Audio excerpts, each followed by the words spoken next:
Okay, hi everybody, Sophia here from Highlands Birth and Beyond, and I'm over the moon to be joined today by Jess, who gave birth to her second daughter just at the end of March this year, and she's our very, very first snug baby. So congratulations, Jess, on the birth of baby Isla. And how are you feeling now? You're looking fantastic for just a few weeks after birth. I feel fine. She's sleeping well, so I think that's what's obviously helped. Definitely makes a big difference when you get some shut eye, doesn't it? Yeah, exactly. Oh. So if I can, do you mind if I read the message that you sent to me, the very first one that you sent to me after Isla was born? So this is one of the big perks of what I do. So I got this little message through saying, I ended up having my dream birth and exactly what I'd hoped for. I had a water birth and only used gas and air when I needed to at the very end. I definitely used my breathing techniques and deep relaxation in the beginning stages of labour. I did nearly lose it as I was about to give birth, but the midwives were amazing and reminded me that I could do it and what my birth plan was. So that sounds like a very different birth experience from your first one. Can you just share a little bit with us about how that went and how this was so different? I ended up begging to go into the hospital because I was in so much pain, and then all my waters broke at, I think, at like 2 a.m, and then nothing happened until about, I didn't end up leaving the house until about 5:30 the following evening to go to hospital. So it was just very long, and I was tired because I decided I wasn't going to sleep. And then I think I got in the water when I actually got to the hospital, and everything kind of stopped. So I think I probably got in a bit too soon. Yeah. And then I'd keep getting out to be checked, and it was just not really what I wanted. And I was like messed around with, I was a bit faffed about, and I was like not very comfortable. And then I actually ended up giving birth on the bed on my back, and I had an epidural, which I didn't want. I didn't want it, but I was absolutely exhausted. So I had an epidural. I think they said I was about 9.5 centimeters. So I'd already done all of that, but I was falling asleep in between contractions and everything. So I had an epidural, and then Edie was quite a big baby, and she was back to back. And then all these people rushed in, and it felt like there was about 10 people, but I think there was about 5 people in the room. And I ended up having an episiotomy and forceps. So I think that it could be quite common, like first time. I know the midwives here said that if you can have a second baby first, it would be better because you're all prepared. But I think obviously that was quite scary, having all of that done. And Edie ended up being £8.2, and I'm only 5 foot, just over 5 foot. So it was felt quite a big baby, yeah. Gosh, so that must have been at that moment really quite a scary experience to have all of these different things happening at once. Yeah, I think because we didn't really know what to expect either. So I sort of went in, and I was like, whatever happens, sort of happens, and I'm quite easy and go with the flow of it. But I think I had a bit more of a clear plan this time. And then talk us through your experience this time from kind of, well, what happened first? Did your waters break, or are you just aware of some contractions? No, so I had all day, I just felt different. I don't know why, just feel different. And then me and Edie were just chilling out in the house, just, having lunch and stuff. And I said to Jordan, my partner, I said, I just feel funny. So then we went to bed, and I couldn't sleep because I kept getting these little pains. And I was like, I'm just going to go downstairs, stay up. And I put my candles on downstairs and had all the pictures out of everybody. So it was quite calm and relaxing, just bouncing on the ball for like weeks. And then I was fed up by the end. But I was doing that because I thought I just want to get things going now, because I think I was 39 39 weeks plus 5 days. So I was like, I don't want to go in and end up having an induction or anything like that. So just try and do everything. So bouncing on the ball. And I ended up going into hospital about 11, about just after 11ish at night, because I was like, well, I just don't know. I just want to check what it is. So I went in and everything stopped. As it does. So everything stopped and like on the monitor. So I ended up walking back and stayed here, like lay down on the sofa, had a sleep, and they were getting quite worse. So then I ran a bath to try and calm down. Try and calm myself down, and Jordan got ED ready and everything, and we went to the hospital. I think we went about 8:30. So like 8:30, 9:30. But I was using, I think it's called the Freya app. Yeah, I was using that because I know, as much as we've done all the breathing techniques, I was like, I feel like I just need something as well, to like a little voice in my head to just remind me. And obviously it keeps track of everything as well, the timings. Then I can just be like, show the midwife. So I did that and went to the hospital. Obviously because of COVID, Jordan wasn't allowed in, which felt like forever. I went in and they said I was like 7 centimeters, so I could go straight up to the room, which was good. I ended up having a water birth, which was actually really nice. It was far more relaxing than the first time round, me getting in the water. Yeah. But yeah, that was. What else did you want to know?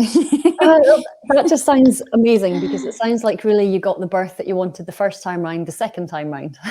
Yeah, exactly. So yeah, in a way, that's a really nice experience for you, isn't it? Just to know that here's, it is possible for you. And you said in your message that you'd used lots of the breathing techniques and things as well to keep yourself calm. So talk us through a little bit about what you were experiencing in your body, what your surges were like, and how you kind of got through those.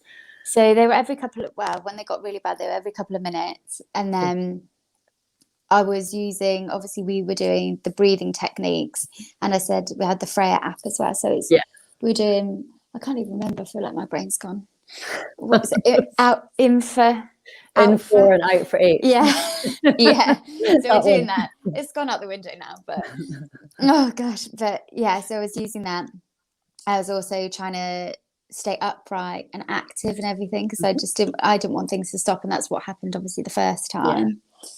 And then when they were getting worse, I was trying to carry on with all the breathing, and that's when I got in the bath as well to try and calm down. So I had a lot of backache.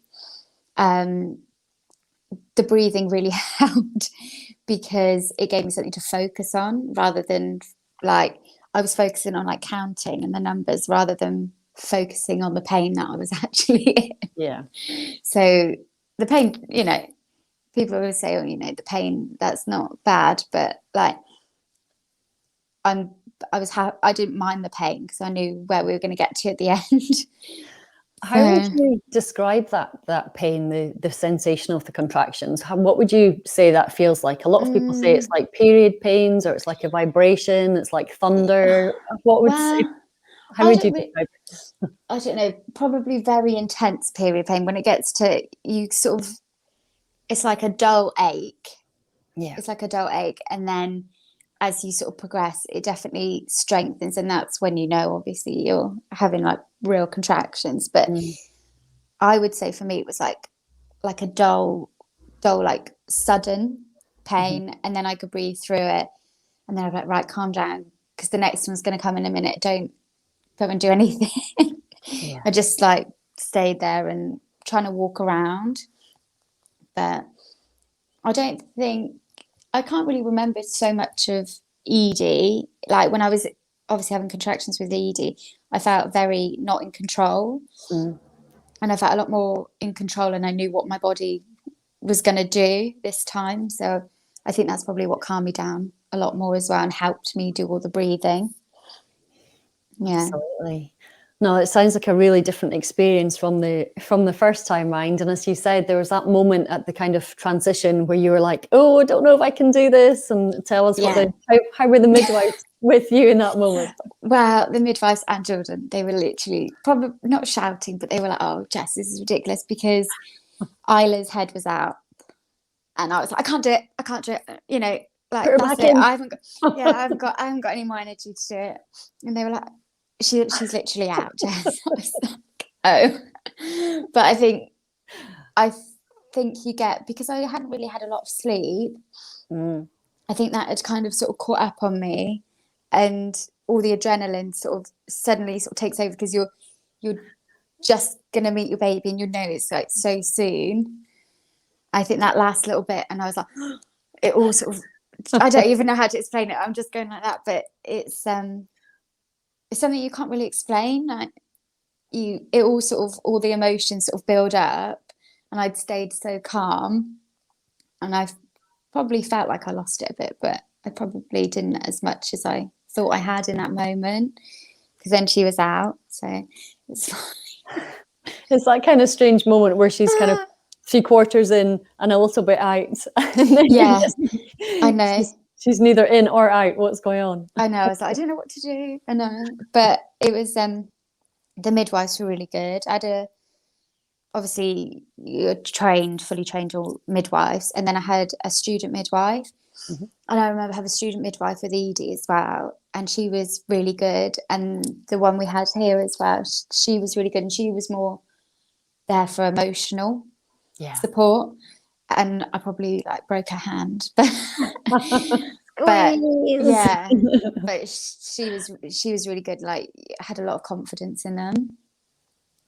Good. And that does make a big difference, because one of the things I'm often asked by people is, what do I do if I don't like the midwife, or if I don't get on with the midwife? Yeah. And I always say, well, you do have the right to ask for somebody else, and you can also just do your best to find a common ground with a midwife. But you've obviously had a really good experience there, and that makes a world of difference to know that they're on your side and they're there with emotional support, because there's compassion and there's kindness. Because so often it's not just about the type of birth you have. If it's a vaginal birth or a C-section or forceps, it's not about any of that. It's actually about how you feel in that moment and how people have treated you and supported you. Yeah, it felt quite safe. You're good. Yeah. Yeah. And how was Jordan as your birth partner? He was fine. I couldn't really see because he had a mask on. So he was good. He was feeding me sweets and water at the very end, so it gave me a little bit of energy. But good. That's what you want. We weren't in that long. I think we were there. So by the time I'd got in and been examined and everything and moved up to the ward, I was in there and had Isla and all the other stuff that comes after. I was only in there 3 hours and 36 minutes or something. Yeah. So I can't, like, it felt like it went really quick, which is quite nice. That's often the case as well. If you're away in your kind of relaxing place, or you're counting in your mind and you're doing all of the different kind of breathing techniques, and it distorts the time. And what seems like a really long time is a really short time, or a really short time feels like a long time. One of my other mums said that she was convinced she'd been at the birthing centre for 36 hours and she'd been there for 5. Oh my God. She was like, how is it even possible? It must be. I would not want to be anywhere for 36 hours. She's like, it must be Saturday. And her husband's going, it's still Friday. It's like, oh, how on earth does that happen? That's crazy. So obviously you had the extra joy of not just giving birth to Isla, but then of also getting to introduce Edie to Isla. And one of the things people often say is, what's it like going from 1 to 2? And was it nerve-wracking, that first moment where Edie got to come in and be like, oh? I think we went straight upstairs, all of us. So we got home and me and Jordan and Isla took Edie upstairs to Edie's bedroom, because I thought she likes her bedroom and she feels like safe and comfortable there. And we introduced Isla and we put her down on the pillow, obviously us holding her. And we've got a lovely video. Edie's like, she loves her. We were like, do you love her? And she's like, yeah. Oh. I know. And she's we've not had any tantrums yet, but yet to say, but she just keeps like kissing her and wanting to hug her, and she's really good. She gets all the nappies out and stuff, so she's quite helpful. And did that make you have a little cry to see your two little girls there? Yeah, it was nice. They Oh. fell asleep the other night on the sofa with Jordan, and I thought that was sweet. They're really sweet together. So that just fills you absolutely to the top with the love when you get to see that cuteness, doesn't it? That first few little moments. So Jess, have you got any tips for anybody else who is still pregnant at the moment and, you know, moving towards their due date? What would you say to them? Not to panic. I think the first, like, when I sort of knew I was having contractions, and you definitely know, like, if you're first time, even if you're like first time mum, you definitely, like, I remember when I had Edie, I was like, well, how am I going to know if I'm in labour? How am I, it's different. And I think you've just got to, like, I set up my like comfy space, and I stayed downstairs by myself. And for me, that kept me really calm because I didn't have to worry about anybody else. It was just like I could focus on me and the baby, just like get through things. I don't know. I think you've just got to, like, this time round, I obviously did a bit more research into things. And I think that definitely helped me, saying, you know, like, I could ask questions and stuff. And don't be afraid to ask questions when you're in the hospital, because it can be quite scary, like having people, and especially at the moment, they've all got masks on and PPE, you know. So I think it's quite nice to be able to say, well, what's this for? Why is this? And they're not scary, the midwives. They're really nice. Exactly. And I think the more that you identify with midwives as people, as women or men, the more that they then identify back with you as a person, as opposed to you thinking that, you know, they're the official and you just have to do what they say. It's so important that you feel that confidence and that you know that they're there to support you, and you can ask those questions. It's an amazing thing. And so tell us about your experience of the Prenatal Snug, if I can ask you about that. I really enjoyed it. I think it definitely gave me a lot of tips and tricks and everything, because obviously you did all the live videos as well. The yoga really helped me relax and calm down. That was quite nice in the evening. That was nice. Fall asleep on the floor. But and obviously all the breathing techniques that came with that obviously really helped me during, like, all the contractions. I think I think that's probably, like, the main thing that I took away from it, was from the yoga and all, like, the deep relaxation and stuff obviously really helped me. And then, like I said before, like, you gave all those little tips about using, oh my gosh, I can't remember, using your brain, is it? Yes, benefits, risks, alternatives, instincts. I've got baby brain. You've used it. That's why you've used it when you needed to use it, and now your brain. Exactly. Yeah, but obviously that really helped, because even when I was having all the midwife appointments, because they actually said to me that Isla was going to be big, and that I could go in for a growth scan and potentially have a C-section if I wanted to. And she ended up being £1 lighter than Edie was. And so I was just not, you know, obviously, we watched all the videos and stuff. And I was like, I'm not gonna go for it, just because it's just gonna scare me even more. And I want to try and give birth naturally anyway. So if I do that, then I don't want to be put in a position where I'm panicking for the next 6 weeks, whatever it was. And that helped. That actually really helped me, because I felt quite confident in the choice that I made. So I knew when I was going in, I was like, well, this is the option that I've taken. And then she was quite small, so which is quite nice. But yeah. So it's overall, it just sounds like an amazing experience. And I think one of the big things I took away from, well, first of all, your first few messages, they were only like 4 or 5 hours after you'd given birth. And I could just sense this absolute euphoria of, I did it.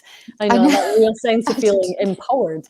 Yeah, I had to text everybody. I was like, oh my God. Guess what? She's here. Yeah, I know. Oh, it's such an amazing thing. It was different. And I feel a lot better this time around as well, like recovery wise. I think obviously, like having an epidural, if you've got to have one and you need that, then that's up to you, and that's fair enough. I said, but first time round, I think I felt a bit rough, a bit ropey afterwards.